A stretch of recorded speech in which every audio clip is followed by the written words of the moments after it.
what you're looking at right here is an overvoltage protection circuit using a relay. This is a relay. It's a 24 volt relay, but I'm using 12 volts to trigger it because I have enough current going into it. And it has a very minor amount of components. What you see here is this is the output side right here. By the way, this relay, the contacts can handle up to 10, I believe about 15 amps of current. Okay, so this is kind of like a heavy duty relay. And what you see here is this is an LED, resistor with the LED. You got a transistor, a diode, another resistor, and a Zener diode. Okay, now I'm going to explain, I'm going to explain the function of this thing and why I built it. When I was repairing cameras a long time ago, I was using a PWM supply. And all of a sudden, something happened to the supply, the PWM. The PWM are pulse width modulation power supplies, and they're very smart. They're considered smart supplies, like smartphones. But what happened was something went wrong with the PWM supply, and it caused an overvoltage, which just devastated the camera I was working on, and that was a customer's camera. And I had to do major repairs that initially I did not have to do, because when the overvoltage happened, the camera actually was destroyed by the excess amount of power. So after I had that little accident, I decided to build a protector so that that wouldn't happen again, and this is the result right here. Now I'm going to show you the diagram. It's better that that you see the diagram, so when I explain it you can understand much better. So let me just get the diagram for it. Put this aside, and here it is right here. This schematic represents this unit right here, and as you can see, it's this part right here only, not the power supply. Power supply, this is external. This is whatever power that you're using to use for whatever you're connecting the power to. But instead of connecting the power directly to that unit you're working on, you send it through this unit first, because this will act as an overvoltage protection circuit. And the way it works is very simple. So if you look at the diagram here, it has obviously this is the relay. Now I've got it labeled as 12 volts. But as you can see here, the actual relay's voltage says 24. Now, I know that I should have used a 12-volt relay, but still, this relay activates even with 12 volts, believe it or not, because it has ample current. So as long as the current is good and you got a voltage pressure at least half or slightly over half of the value of the relay, it'll still trigger. So that's what happens in this case. Now, the way this works is the power comes in and it goes directly into the contacts. And you can see here, when the relay is off, the contacts are in this position because it's preloaded by the spring of the contacts. And so, of course, the power goes through the contacts and straight to the output, okay? And the relay is not energized, it's off. And that will basically just power up whatever you're powering with the power supply. And the power is going through the contacts. It's a very simple concept.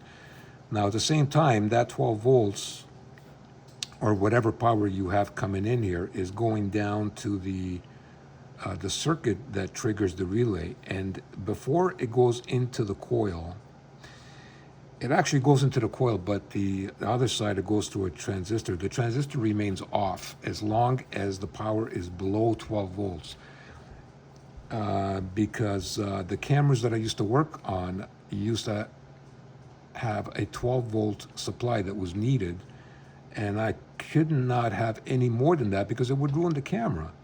So I designed this for 12 volts. Now, the way I designed this for 12 volts is to use a Zener diode, 12 volts. So anything above 12 from the power supply would, the Zener would conduct. And as soon as it starts conducting, it actually turns the transistor on, which grounds out the collector through the emitter. And of course, you've got a B plus on one side, which whatever the voltage is coming in here, and it's grounded on the other side of the relay. So the relay comes on, it pulls the contacts down, and it disengages that excess power from the output, thereby protecting whatever you're powering. And the relay stays lit, and that power goes through the bottom contacts, then through this resistor, the 1200 ohm, and it turns on the LED, and the LED, which is this here, the green LED, will come on to show you that there's excess voltage coming in. So the LED is basically the indicator that tells you that, you know, there's something's gone wrong with the power supply. There's an overvoltage happening, okay? So this actually regulates the voltage up to 12 volts. Anything above 12, it'll cut out. So I wanted to show you guys this because this is how simple the circuit is for a unit that can protect you when you're working on something or even designing something that you need specific voltage. And if you're using things like PWM power supplies, that when something goes wrong with those supplies, usually you don't get any output from it. But sometimes, somehow in my case, components went shorted that actually caused the PWM supply to go in excess of what the output had to be. And I believe it had to do something with the feedback circuit through the optocoupler on the PWM supplies that use the feedback from the output voltage to regulate the frequency of the input transistor so that the output voltage stays stable. Something happened to that feedback loop, and somehow this power supply actually produced an overvoltage that just damaged my camera that I was working on. And at first I didn't know how to explain it to the customer, but I did not end up telling the customer that's what happened. I just had to fix the camera at my expense and give it back to the customer. So that's what happened with me. Now I wanted to tell you guys about this and show you the actual unit that I built to protect myself from that happening again. And if you guys want to do something like this is how simple it is, okay? Now, if you happen to have a couple of relays like this that are kind of heavy duty, or at least have heavy duty contacts that can handle a lot of current, I'm telling you, this is a very worthwhile project to build because it can protect you in case of situations that happened with me from over voltage. Because when power supplies go bad, they do not only go bad by having no voltage, they can also cause over voltage. And that is especially can happen with the PWM supplies or the smart supplies, okay? So there you go, guys.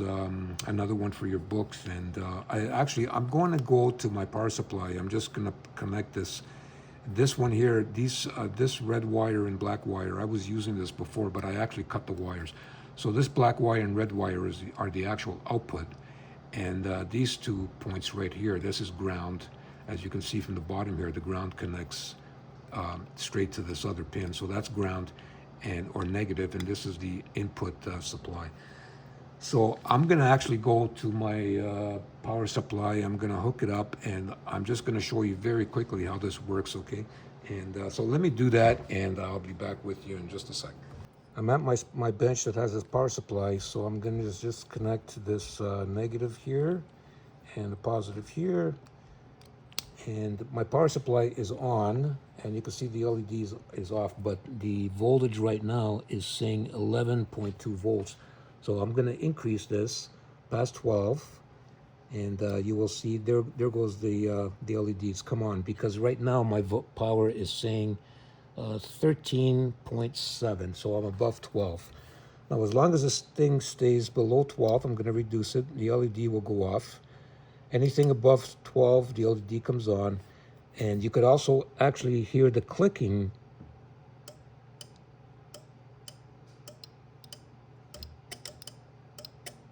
Okay, that clicking that you're hearing is actually this relay, and also the relay inside my power supply, but basically this relay right here. And the LED is the indicator that's going off and on.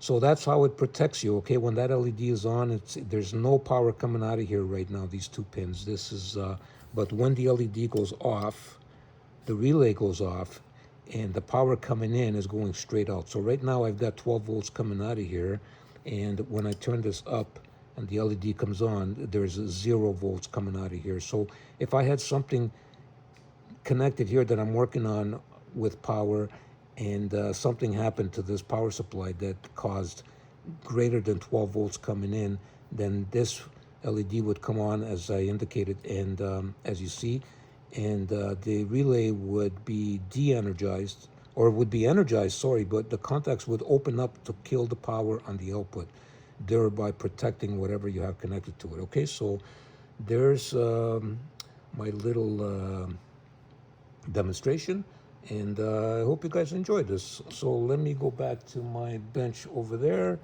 and let me close this off, so I'll be right with you again. Thank you. Okay, so I'm back here again, and of course now you saw this in action, and here is the actual diagram as well. Now there is another diagram on here which I'll probably talk about at another time. This is actually called the crowbar circuit, and this crowbar circuit will actually destroy the fuse if there's if an overvoltage happens on here where the zener conducts. Is basically the same as this, but instead of disconnecting contacts like this relay does on top, what this does is it actually shorts out the power right to ground through the transistors, and of course the fuse here will blow right open. And so this is called like a crowbar, because it's like taking your power rail here and putting a crowbar right across it and just shorting it out, so the fuse will blow. Okay, this is also very good, but of course this type of circuit, you always have to replace the fuse once you find what the problem is on the output that's causing that this crowbar circuit to activate. Or sorry, not the load. If the power supply on this side goes bad, over voltage again, like the top part here, then of course the fuse will blow because the zener will conduct. It basically works the same as the top circuit here. But the difference is this actually shorts the power supply, the supply to ground, destroying the fuse, and this one here actually opens up the relay contacts so that it does not destroy the power supply, but it eliminates the power supply from getting to the output. All right, so there you go, guys. Two different versions, and I did not build this bottom one, but I did build the top one, and here's the top one right here, as you saw in action. So I hope you like this video, guys. Don't forget to subscribe. Have a good day, and we'll catch you later, and thank you for watching. Bye-bye.